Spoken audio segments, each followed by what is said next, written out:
ইব্রাহিম আলাইহিস সালাম এমন একজন ব্যক্তি ছিলেন, যখন তিনি তাওহীদের দাওয়াত দেন, ইব্রাহিম আলাইহিস সালামের সঙ্গী সাথে কেউ ছিল না, সাপোর্ট দেওয়ার জন্য কোনো মানুষ ছিল না, কোনো লোকবল ছিল না, পাওয়ার ছিল না, কিছুই ছিল না। তিনি সর্বপ্রথমই তিনি তার পিতার কাছে তাওহীদের আহ্বান নিয়ে যান। ওয়াযকুর ফিল কিতাব ইব্রাহিম ইন্নাহু কানা সিদ্দীকান নাবিয়্যা।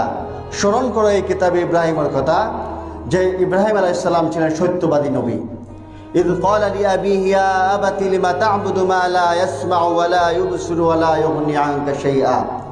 তিনি তার পিতাকে ডেকে বললেন, হে আমার পিতা, যে আপনি এমন বস্তুর কেন ইবাদত করেন, কেন দাসত্ব করেন, যা আপনার কথাও শুনে না, যার দেখার কোনো ক্ষমতা নাই, শোনার কোনো ক্ষমতা নাই, যার কোনো নিজস্ব কোনো ক্ষমতা নাই, শক্তি নাই, এমন বিষয়ে এমন বস্তুর কেন আপনি ইবাদত করেন?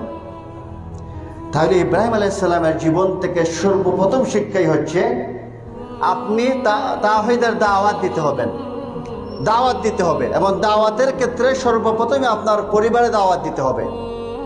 যে কু আনফুসাকুম ওয়া আহলিকুম নারা, যে তুমি নিজে জাহান্নামের আগুন থেকে বাঁচো এবং আহাল পরিবারকে জাহান্নামের আগুন থেকে বাঁচাও।